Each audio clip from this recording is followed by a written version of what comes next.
So one of the things, I don't know how many people saw Mr. Giordano's smartboard, right? He had real specific questions to ask yourself as you were looking at somebody else's work, to help you give meaningful feedback. He gave us example questions of what to use, like when we're asking a question about somebody else's piece, or when we were writing on those slits, what could they do better on that piece? Could they add more details? Could they add a conclusion? Could they try to strive for the 4? Like, it's trying to push yourself, those questions. You know what's so interesting? Every time you speak, Matthew, you go back and forth between being a visitor in the classroom and between being a student in the classroom. Because all 3 classes that we visited happen to be classes that you're a part of also. So that's a really interesting perspective for me to see you go back and forth like that and look at the big picture and then put yourself into it and how it helped, those kind of things help you in the classroom. So that's a pretty cool perspective to have. In Miss McDonald's class, they had standards, and they, as a class, they annotated the standards so they better understood what their goal was and what they had to do to get a 4 or whatever grade that they wanted to get on that. And that's, right, the core of working in the classroom is if you understand what you have to do, you're going to do that work better, right? That has to come first before you can even begin your work. So that was a good noticing too, to see that the teachers are taking steps to ensure that you really have that good understanding. I was in the Formative class last year. She told me sometimes students understand it better when a student just tells them and explains it to them.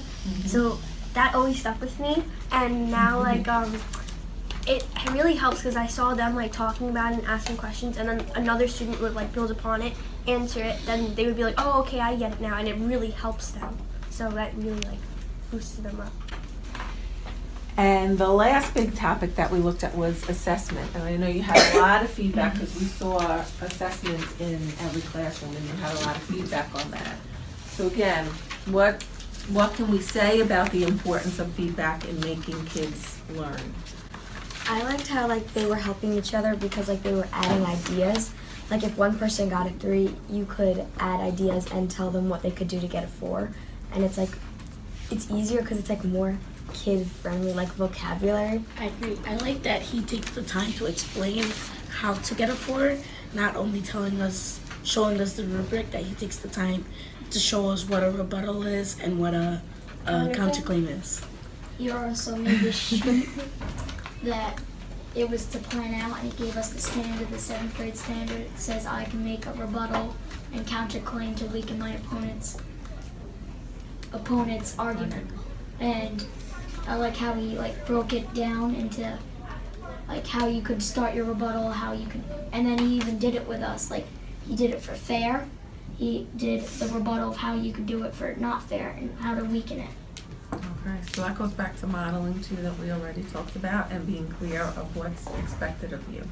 Also, the learning standard is always evident. So when I walk into class, I usually copy it down. In Mr. G's class, he's always got learning goal, and then he tells us to copy it. Yeah, he's like, copy this, Miss guys. Roncacchio's, she has it up on this big post-it thing, and then she writes it, the learning standard down, and then we copy it. So it helps us like what we're trying to achieve, what goal we're. You really understand. And then like what at the end of the purpose day, you what could you're talk doing. about it, and then you could be like, okay, I really understand it now. And then they would go home and they would like remember it. Then the next day, if you work on something like connected and adding on to it, it could really like help them really understand the topic.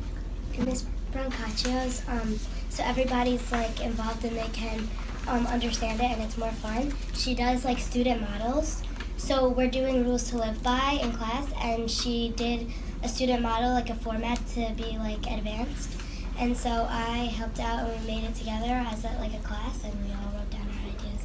Okay. I like that too because it kind of would inspire me to make like a different rule. Like I could add on to my rule because with whatever is on the board. I thought it was really cool too.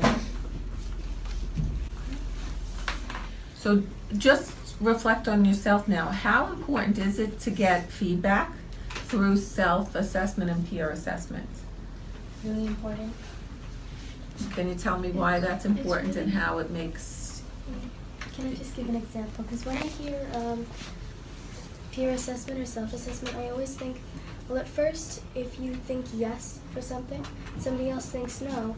When you talk to each other, you can influence each other and change perspectives.